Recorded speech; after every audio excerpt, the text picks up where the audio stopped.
Hello guys, ito gagawa ko ng fabric conditioner. Para kasi mahal lang nga ngayon yung mga sarp eh. Ito in order ko sa Shopee. 5 liters lang.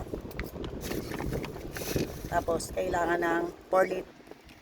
Ayan, 4 liters sa tubig yan. Diyan ko isasalin to. Ayan, ginupit ko na, binuksan ko na. Ihaalo ko sa tubig. Tapos ito yung panghalo niya. Tara guys.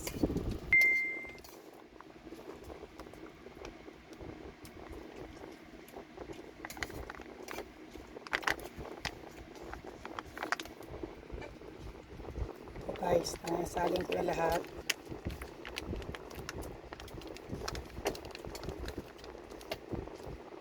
Haluin ko na lang.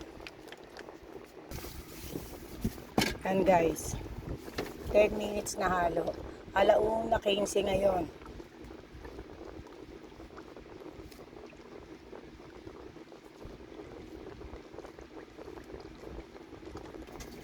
Nakaka 5 minutes na ako guys ng halo. Another 5 minutes na lang. Lusaw na sa tubig oh. Yan guys. Patapos na. Umubula na.